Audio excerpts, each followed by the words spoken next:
And we are live. Welcome, mystery and thriller fans. I'm your on-air host, and I am so excited to welcome back to the show for the second year in a row, #1 New York Times bestselling author, Lee Goldberg, here to tell us all about his brand new Eve Ronin book, Eve Numero Trace, Gated Prey. Lee Goldberg, welcome back. Tell us about this book. I'm glad you have me back because you told me I'm the only person who's ever used the word testicle in an interview with you, and that you're going to ban me for life. So I guess you've changed your mind, and it's okay now for me to use testicle in every description about the book. Lee's getting us off to a great start, holding strong with his position and maintaining the dubious honor of being the only person to say testicle on air. I find that hard to believe. You've had Lee Child and Andrew Grant on the show, and the word testicle never came up. I think you have my brother come up, and he says hi testicle whenever he says hi to anybody. So it's astonishing to me. But yes, thank you for having me on. Gated Prey is the third book in the Eve Ronin series. The Eve Ronin series is about Eve Ronin, the youngest female homicide detective in Los Angeles County Sheriff's Department. And the book takes place just a few weeks after the ending of Bone Canyon, the second book in the series. So she's still licking her wounds from that story going into this one. In fact, a reader could read all three books, Lost Hills, Bone Canyon, and Gated Prey, at once as one big Dickensian adventure, and it would read as one story more or less, but each book stands alone. Each book has a standalone mystery that she has to solve, but there are some running strains, whatever. You'd think I would know being a writer, through all three novels. Ooh, so this is Eve number 3, but they can be read in any order? They can be read in any order. Okay, perfect. Well, Lee, I want to hear all about Gated Prey and what Detective Eve Ronin is getting up to in the book. But first, I just want to welcome everyone who is watching with us on Facebook, watching on YouTube. Welcome, David. Welcome, Stacy, Nancy, Lisa, another Nancy. Great to have you, Nancy C and Nancy L. Great to have you here, wherever you're watching from, Facebook, YouTube, my channel, Murder by the Books channels. You're in the right place, and we're here to get the inside scoop on Lee Goldberg from Gated Prey. So ask him about his writing process, ask him about his late night meanderings on the pages. We got a lot to get into, y'all. Ask me if my hair is my own, if my teeth are capped, whatever you want. I'm here, ready to reveal all, ready to break into tears like I did last time under the ruthless interrogation of Sara. So exactly, my goal is that someone's got to cry on camera, Lee, and I just hope it's not me. But so that's you. We've got slim pickings tonight, just you and me. So one of us has got to cry. It's going to be you. You've raised the challenge. I'm going to make you cry. Gauntlet cast, challenge accepted by Lee Goldberg. Speaking of making you cry with delight, Kirkus awarded you a rave review saying this shows the seamy side of California dreaming. Goldberg not only ties up but links some of Eve's investigations in ways as disturbing as they are surprising. Rave review from Kirkus there. And I understand that this book is based on a real life case. Lee, I just dropped Gated Prey. Tell us about your inspiration. I love that thud. It's the police coming to the door. Oh my God, she's talking to Lee. I have attended it before COVID. I was a regular attendee at homicide investigator training conferences because I know the guys who run some of these. So I'd be the only civilian at some of these professional training conferences for real homicide detectives. And they go over a lot of interesting cases that challenge their investigative techniques and assumptions and tropes. And at one of these seminars, they presented a case that I had never heard of before, a type of crime I'd never encountered. And I found it very disturbing, but also fascinating. And I actually heard about it some years ago and took detailed notes, but I didn't come around to using it until this book. And then I went and contacted some of the people involved in investigating that case and other people who have familiarity with that sort of investigation. And it's sort of the subplot of this book. I don't want to go into too many details because I'll give away what makes this story unique. But it's an unusual kind of crime, and it's very disturbing. And it was difficult to find the balance to tell the story without repulsing people or traumatizing people. But it was very interesting, and it allowed me to learn some things about forensics and investigation that I wasn't aware of. That I think will be also fresh to the readers. Ooh, fresh to the readers. We're here for that. So fresh and so clean. Thank you for that inside scoop. I didn't know you got to go to be the only civilian at these Well, conferences. it That's was kind of really funny. cool. I mean, Lost Hills, the first book in the series, was based on a case I learned at one of these conferences, and it was a funny experience. I go to this conference, and you could tell who all the cops are because they were either wearing their badges and guns, or they were wearing them psychically. I mean, they were carrying the weight of their authority. And they screamed cop, and of course, there's me. Hi, I'm Lee. I was clearly not a cop, and it was like high school. I was ostracized at the beginning. They were all over here, and I was by myself. And one of the seminars was a case being presented about why it's important for homicide detectives to investigate each homicide as if they've never investigated a homicide before, to put all their police common sense in a drawer and lock it, which is hard to do if you're an experienced homicide detective. But this case, if you'd walked in with your common sense assumptions and experience from the job, you would have made a ton of mistakes. So this case was an example of if you had gone down the obvious road or gone with the practical knowledge or whatever, you would have not have solved it. And as the case went on, I just found it fascinating. And I was asking lots of questions of the lead detective, the blood spatter analyst, the prosecutors, the uniformed officers, everyone who was involved in the case. I was grilling them, and it was in the dark, so they couldn't see who I was asking the questions. And at lunch, I went up to the lead detective and asked him more questions. And he said, I really like your questions. May I ask what law enforcement agency you're with? And I said, yes, I'm a senior investigator with the WGA.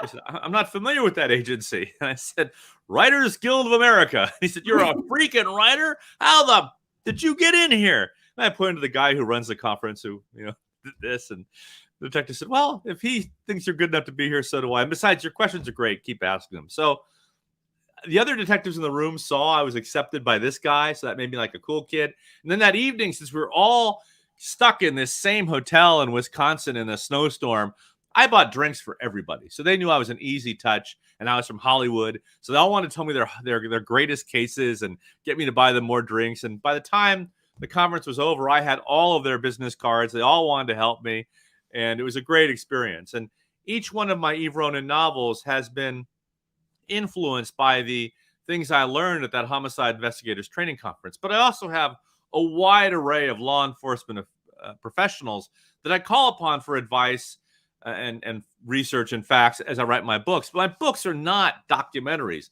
They're fiction. All I'm looking for is that one cool fact, that one bit of reality that'll make you believe I know what I'm talking about so I can BS you the rest of the time. Because my books are fantasy. They're fiction.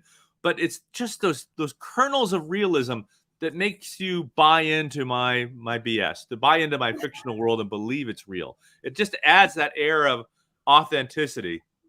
And it's been great because a lot of cops that I don't know have been writing me, telling me how much they enjoy my books, that I get it all right, and that they like the attitudes that the police officers have, and their investigative techniques ring true to them. So that's nice. But that's not what's important to me. What's important to me is that you, the reader, enjoy yourself, that it takes you away from whatever you're going through at home. Like if you're like me, I don't know if you can hear it, but I had a flood in my house the other night. A pipe broke, so our kitchen was gutted. We've got dehumidifiers and fans blowing. If a good novel can take you away from that, that's what I'm trying to do. Okay, so if any of our kitchens flood, God Then forbid, buy my book right away. wood. The insurance company should provide that for you as part of your homeowner's policy. Oh my If gosh, shit totally. happens, you get a Goldberg book. Exactly. Enclosed, please find your insurance policy and one copy of Gated Prey. I love it. I love it. Welcome, Jeff. Welcome, Dennis. Welcome, Gail. Welcome, Laurel. Welcome, Laura. Welcome, Missy. Great to have you all. Thanks for joining us. Lee, how do you, when you said that a lot of cops are writing to you saying you got it right, but you don't really care about that. You want to make sure that the readers are enjoying it. How do you bowl it down the middle of the lane where you're both getting it right and knowing that you're entertaining the readers? Do you have that, yes, I nailed it feeling? Or are you kind of touchy-feely? Do you guys like it out there? Tap, tap, is this thing on? What's the vibe of you as the author? I'm a complete hack and a fraud. I'm convinced that everything I write will reveal me as the talentless person I know that I am. I just ask myself if I'm entertained. I write the best story I can with the most vivid characters I can. And I hope to God this isn't the book that finally destroys my career and reveals who I really am, which is a talentless hack who's been just treading water all these years. So no, I'm riven with insecurity. I don't know what's going to work and what's not going to work. I just hope that what entertains me and holds my attention while I'm writing will hold the reader. But I do listen to. I don't say I listen to critics, but I pay some attention. I mean, if, for instance, there's a character in this series, Duncan Pavone, Eve's older partner who's about to retire. In the first book, I can't remember how many days he has left till he retires. And to be honest, my plan was not to have him back. And readers and critics loved him so much that, okay, I'll have the next book take place just a few days after the first one so I can bring him back. And then even more people like, you can't lose Duncan. It's like, oh God. So the third book now is just a few days after the second one. And I'm still getting it. If you lose Duncan, you lose me as a reader. So you guys have to see what happens in book number 4, Movie Land, out in June, to see how I resolve that issue. But in that regard, I am very much listening to my readers and to critics. I'm not sending Duncan off into the sunset because readers just love the relationship between those two characters, and that was a surprise to me.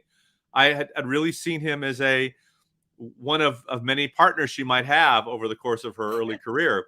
But the relationship just struck, the father-daughter sort of relationship just struck a chord with readers that was so strong that I'd be committing literary malpractice if I didn't listen to it. Wow. Why do you think so 25 books from now, Duncan will be in a walker, but just he'll be in a walker still doing it. Well, he'll be in her life. He may not still be her partner, but by book 25. But I think readers respond to there's a father-daughter relationship, but also kind of a brother-sister one. But there's no question of any romance or any of that. And they're two very different people. He's a guy at the end of his career who's seen it all, who's about to walk out the door, who lost interest in his job. And in comes a newbie who doesn't deserve her job, doesn't deserve her badge, has no experience, but has an innate skill that hasn't yet been honed. And he's kind of helping her hone it. But he also undercuts a lot of her issues with humor and heart. And in some ways, he's the voice of the audience. When she's doing something really stupid, he tells her, or when she's doing something that's suicidal or whatever, he tells her. And I think in some regards, he adds humanity.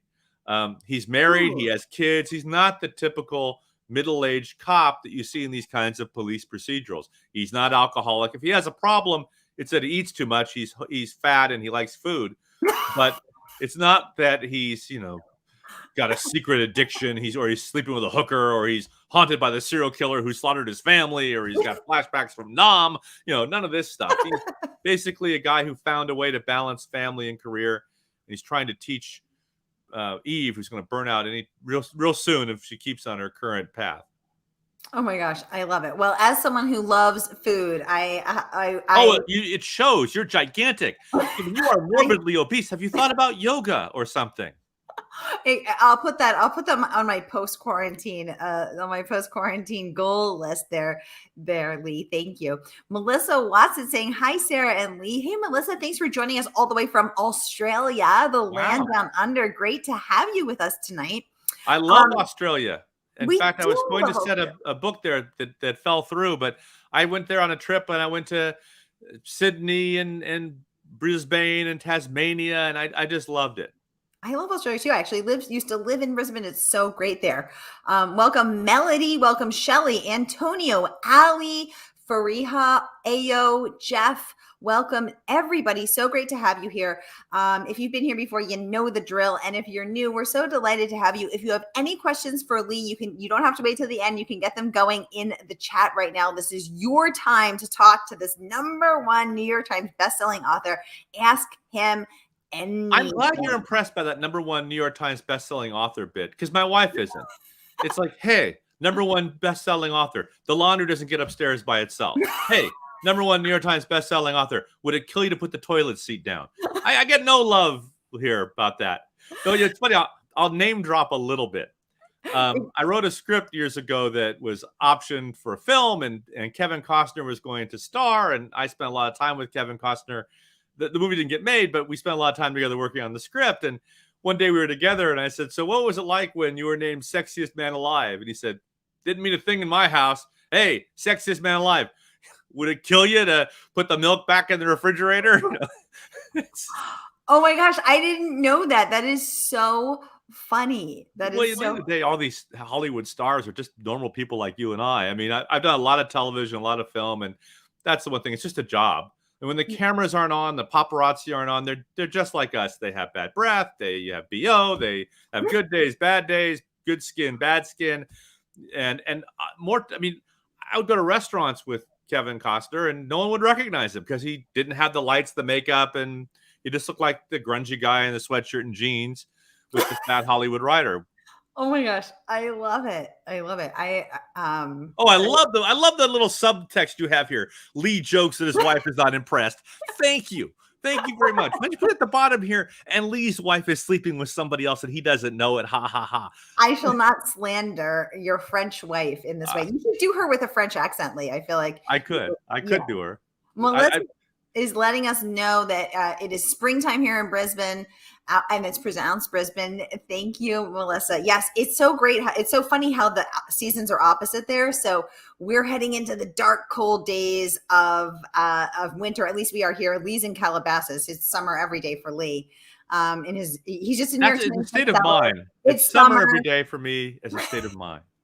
Exactly. Lee's just everything's great for hey, summer guy. Would it kill you to close the fridge? Yeah.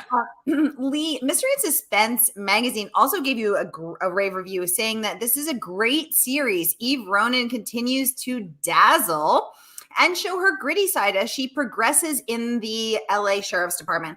Let's talk about her progressing. How do you start to think about developing her as a character? How are you making sure that you're moving her forward in a believable way, relatable way, and entertaining way? That can't be easy.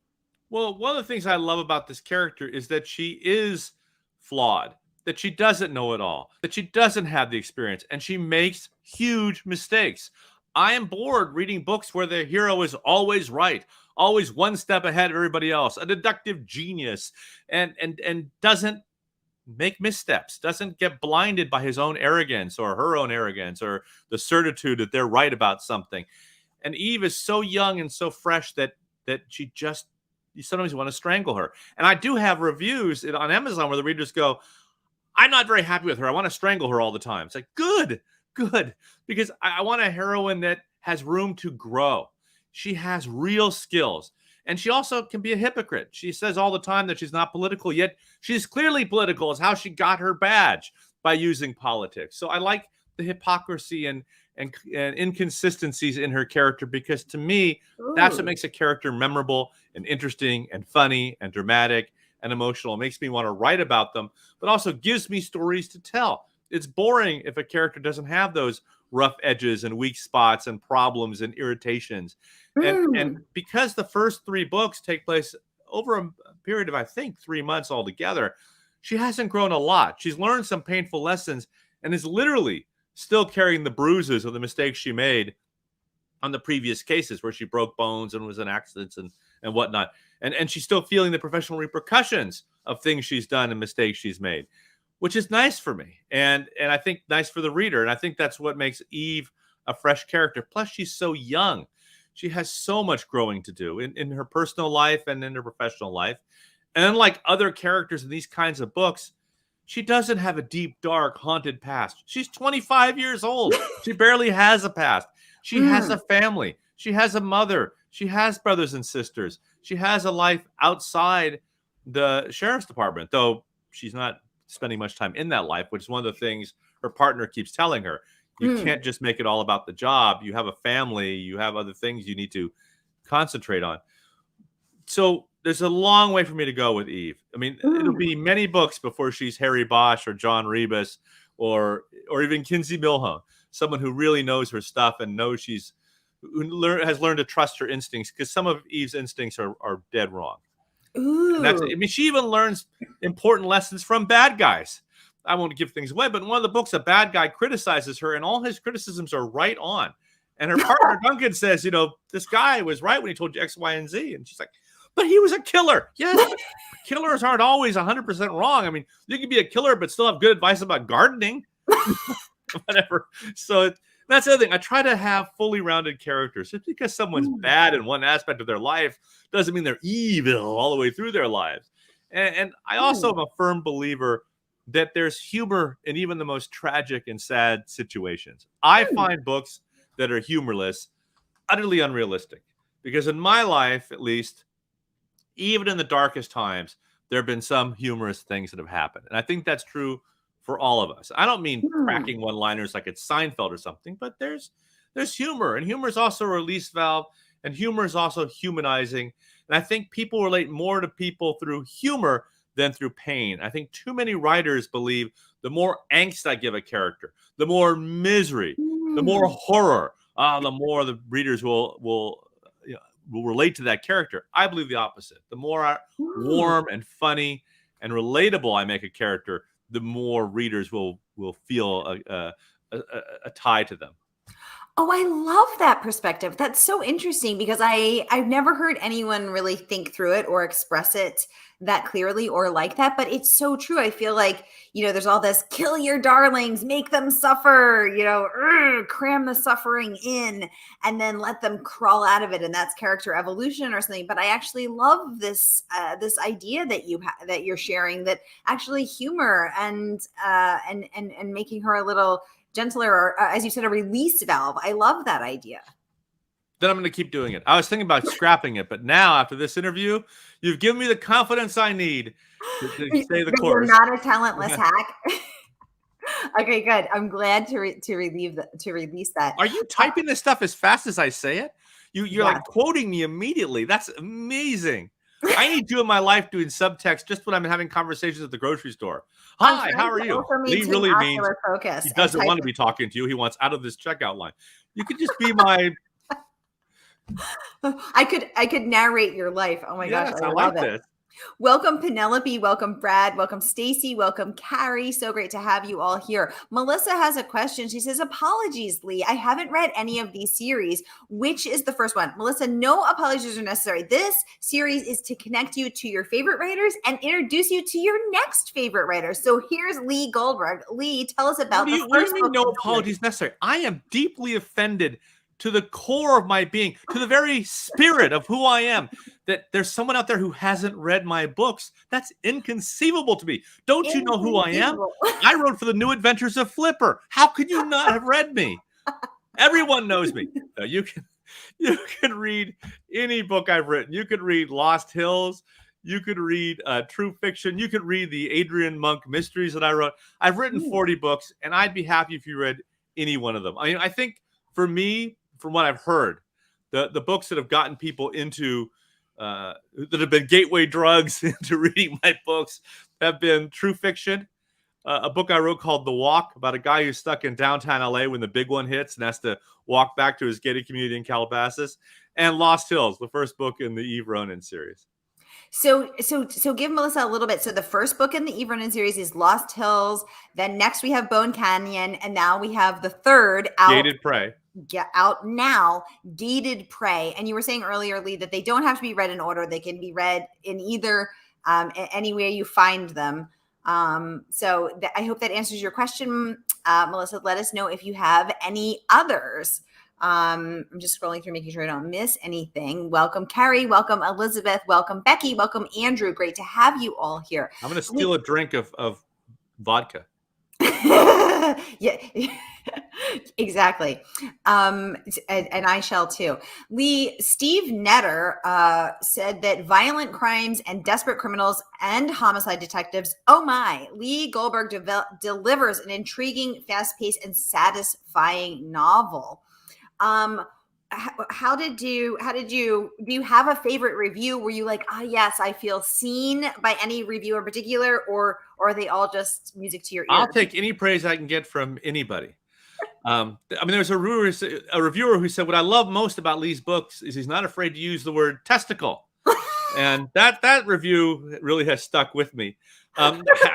Anybody who likes my books is a review that sticks with me. I try not to read the reviews too much. My wife likes to read them to me, especially the critical ones. Oh, here's somebody who's not buying your crap. Oh, great. Thank you, honey. She's French. I'm sorry. Exactly. Lee's wife is French. She's not just doing that Because accent. the problem is, if you start believing all the positive reviews, then you have to believe all the negative ones that say, Lee Goldberg's a miserable hack. All his characters are cliches. He hasn't found a trope that he doesn't dive right into and just make more tropey. And I don't understand why he keeps getting published. I could read that and decide, you know what? I'm done. Clearly, I'm finished, and not write another book again. As long as people keep buying my books, I will keep writing them. So you don't read any reviews. You have that much self-control. No, I'm lying. Of course I read the reviews. I have an ego that this room can contain. No, I don't. Obviously, I read reviews, but I don't.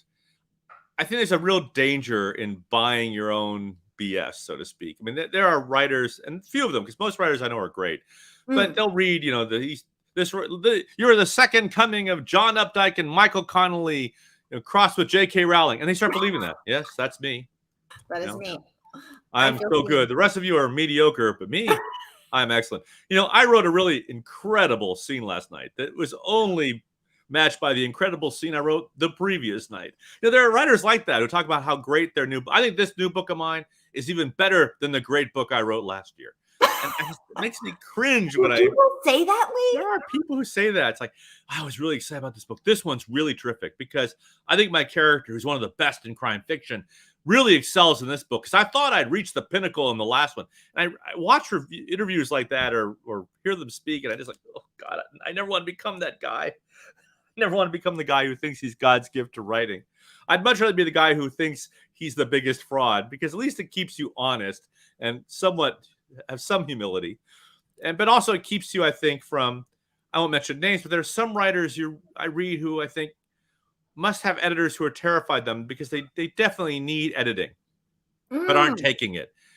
I read the books and I'm going, God, didn't anybody edit this book? Didn't anybody tell this author that he pulled this same stuff in the last book and it's boring, move on, or this is unnecessary, that he's repeating himself? I think there's some authors just reach a point where they think that everything they do is brilliant. And newsflash, it's not. It's not. Maybe you should be the one to deliver that. Melissa Watson says, LOL, Lee is hilarious. Melissa, I'm bearing my soul here.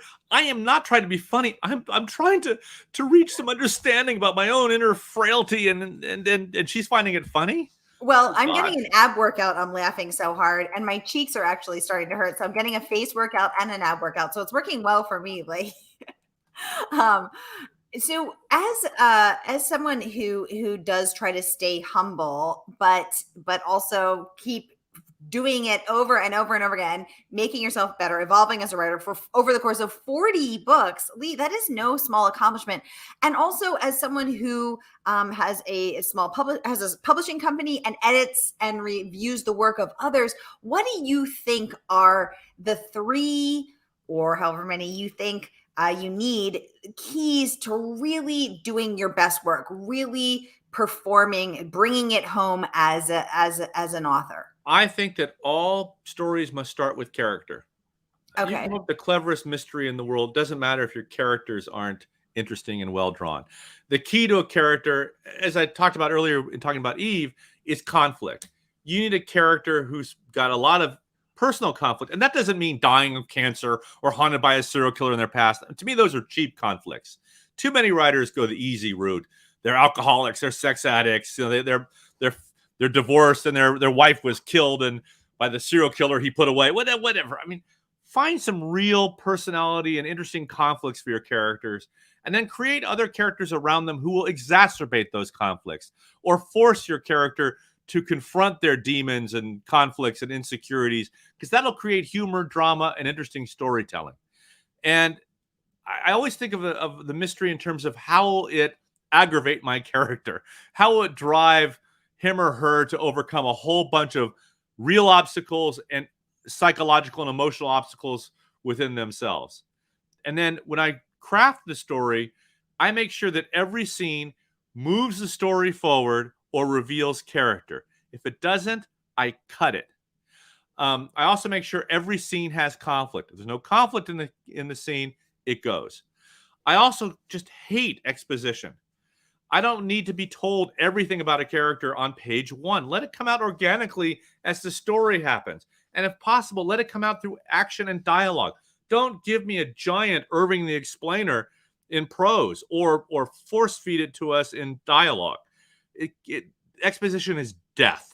And too many writers are lazy and just go bleh with all this exposition, or give you the internal monologue for the character to make up for the fact that nothing's happening in a scene. I can't tell you how many times I'll read a book where they tell me how clever and conflicted and all the troubles the character has, and how philosophical the character is and witty and charming. And the first thing the character says in the scene is, "Hi, how are you? Can I have a cup of coffee, please?" Like, wait a minute. Where's that charismatic philosophical character you were telling me about? I should hear it in the dialogue.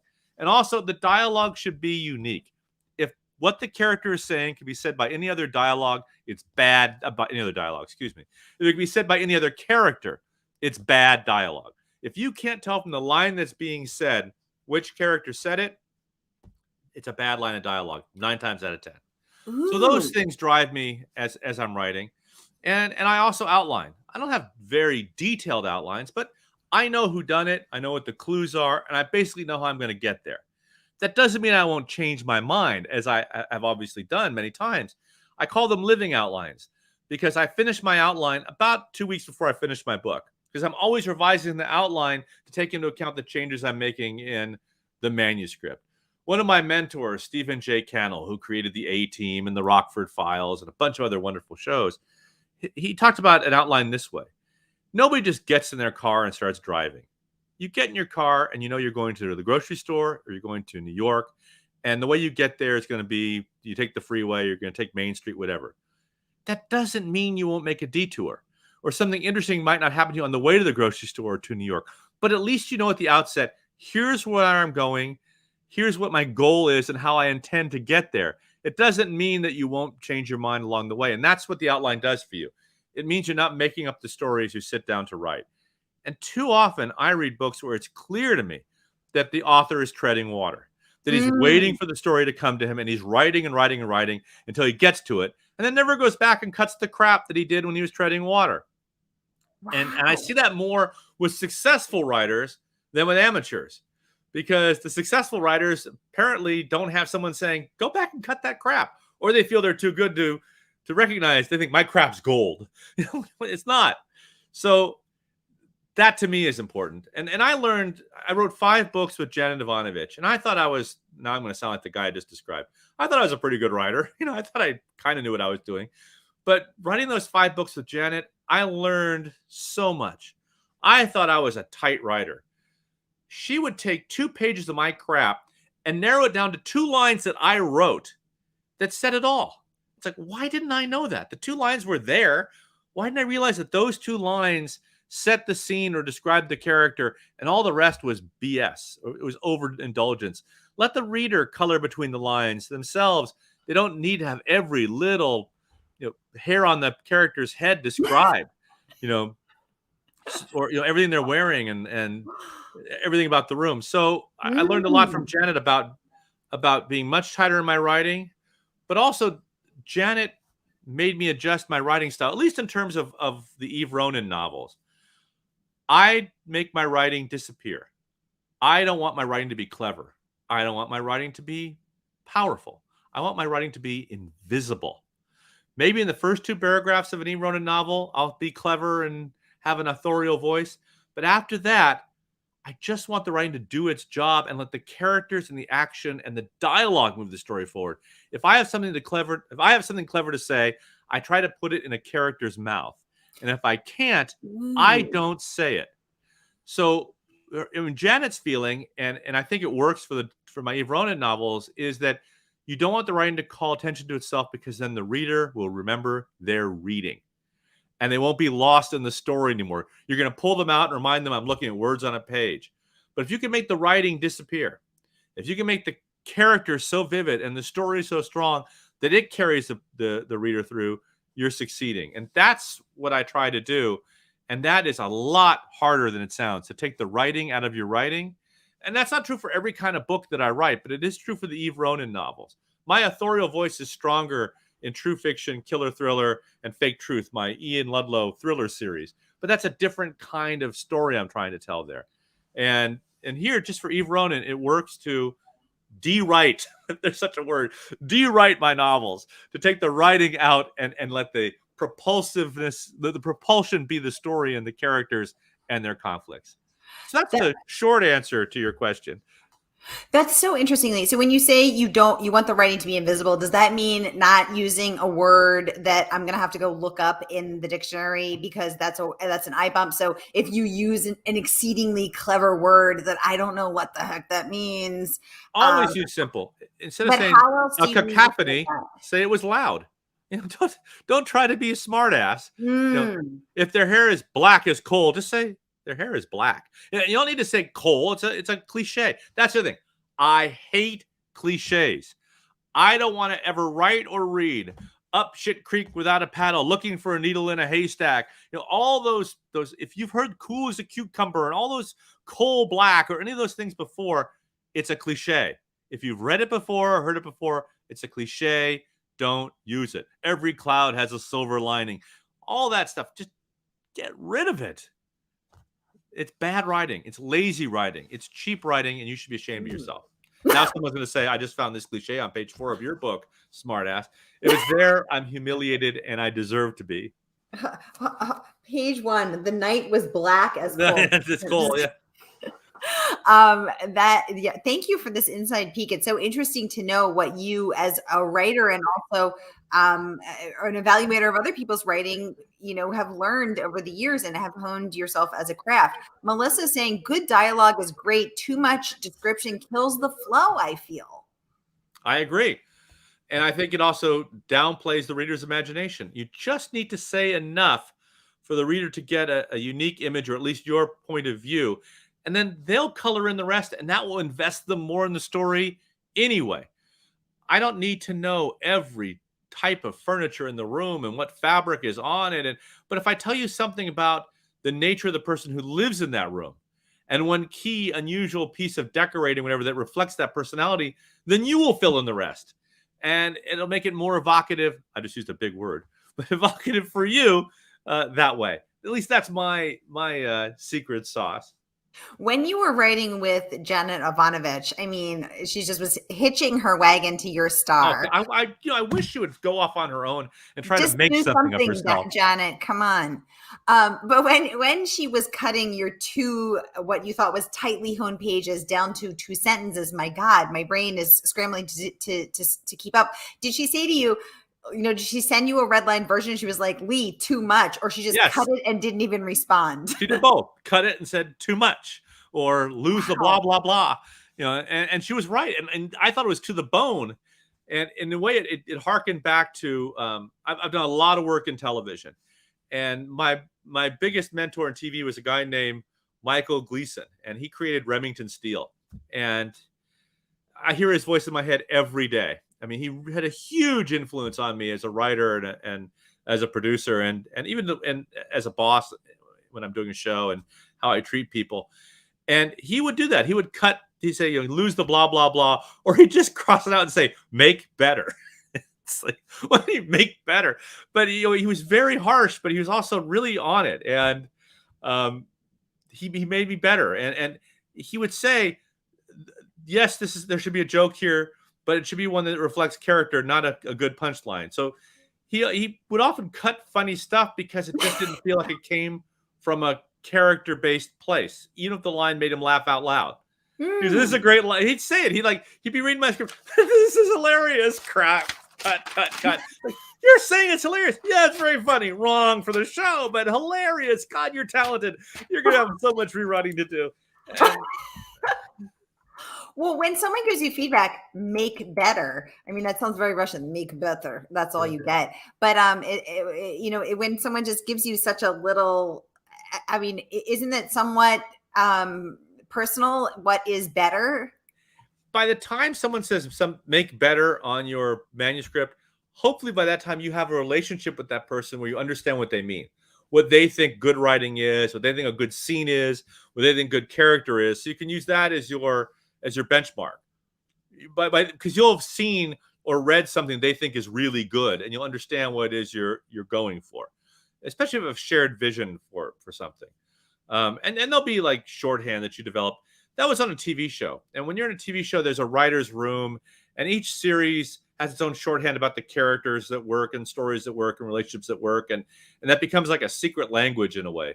So I know on its face, just writing make better sounds like vague, pointless criticism that doesn't give you any direction. But no, I understood. I mean, I knew what he meant by make better, what that encompassed. It was shorthand for make this more character-based, less exposition, tighter. You know, I understood. I mean, what my marching orders were when he wrote make better. You understood the assignment, as the cool. And I understand what they mean by blah, blah, blah. Or, welcome, treading water Shirley. or whatever. Welcome, Shirley. Welcome, Denise. Welcome, Patricia. Great to have you with us. We have just 5 minutes left with Lee. So if you've got questions for this #1 New York Times bestseller, I got to get it in one more time, Lee. Get them going in the chat. He will answer your questions. So 5 minutes left. We're in the lightning round with Lee Goldberg. Any questions that you have about Gated Prey or Lee's other books or writing, get them going. And I want to remind y'all that this book is out and it is for sale, and you can get your copy tonight. Weirdly, I'm hearing a little echo I didn't hear before. So I'm going to pop that link in the comments and grab your copy tonight. Lee, what do you want people to leave this book having felt, having learned, having experienced? Nothing. My book is not going to change your life. I don't want to change your life. I don't want to change your political orientation, your sexual orientation, or your religion. All I want to do is entertain you and captivate you and take you away from whatever miseries you have in your life for a few hours and give you some entertainment.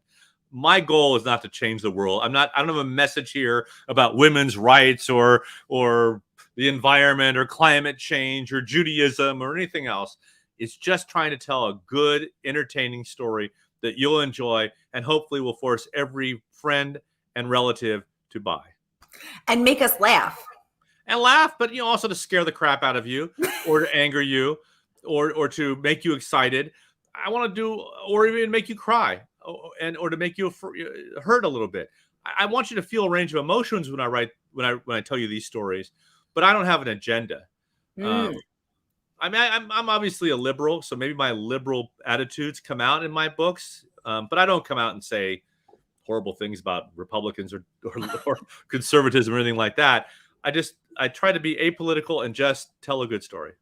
All right, Liberal Lee, what's your favorite scene in this book as a reader, and what was your favorite scene to write as its author, if they are different, and why? Oh God, I wish you asked me that question ahead of time. I don't really have a favorite scene. I actually, the opening is a lot of fun because it's my hero and heroine in an undercover situation playing a rich father and his jailbait girlfriend. Oh, not a rich father, a rich guy and his jailbait girlfriend, and it's very opposite of their actual relationship. And it's a honey trap to try to get home invaders to rob their house while they're in it. And it's some role playing for the two of them. They're having a good time, and it's a different aspect of Eve and Duncan that we haven't seen before. And we do see Duncan in a different light in this book as well than we have in the previous books. We see he's capable of violence, and we see he's capable of, when necessary, being a really, really tough and maybe scary individual. And I think that's good. We're seeing some layers in Duncan that make it clear he's not just a comic foil for Eve. I've just lost you. I can't hear a word you're saying. I hope you're saying wonderful things. I was saying, I was praising your brilliance. So the opening scene, Eve is wearing a Trey revealing, Trey sexy black jacket under which she is hiding her gun, but distracting them with her assets. Let's say her physical attributes, and as you said, running this honey trap with her partner Duncan. So good to know that was your favorite scene as both a reader and a writer, Lee. Well, also it takes a little bit from reality. I'm a father. I have a wife and a daughter, and I have sisters and a single mother, and it was fun to kind of play on what I've learned being around so many women. I mean, what did you learn, Lee? Well, not what I've learned, but I think I have a funny conversation there about boob tape, something I knew nothing about until my daughter was wearing this revealing dress. Like, what the hell? When you bend over, everything's going to fall out. No, I've got boob tape. What the hell is that? Is that duct tape? What is that? And so I'm able to draw on my own life for some of the dialogue that Duncan has. Well, I believe that you're in Calabasas. Aren't you neighbors with the Kardashians or something? They're in Calabasas. I'm wearing boob tape now just because I want to look less fat than. Well, Kim Kardashian has famously duct taped herself into a dress on her Instagram. So there you have it. Inspiration from Calabasas. I'm duct taped into this Tommy Bahama shirt, as a matter of fact. And you're looking fabulous. Thank you. Oh, I lost weight during the pandemic instead of gained it. Excellent. You are once again cracking us all up, Lee. Thank you for coming on the show for year 2, book 3 in the Eve Ronin series, Gated Prey. We will expect to have you back next year for Eve 4. I'll be here. See you in June. Okay, sounds good. Y'all, thank you for joining us tonight. You can grab your copy of Gated Prey. I'm popping the link in the comments one more time, as well as Lee's backlist, the first 2 books in the Eve series, and his other 39, my God, books. Grab it tonight. Shop local, support a woman-owned bookstore. Lee Goldberg, thank you for joining us, and I will see everybody back here in 15 minutes with Yasmin Ango. And her debut book, My Name is Night. See you soon.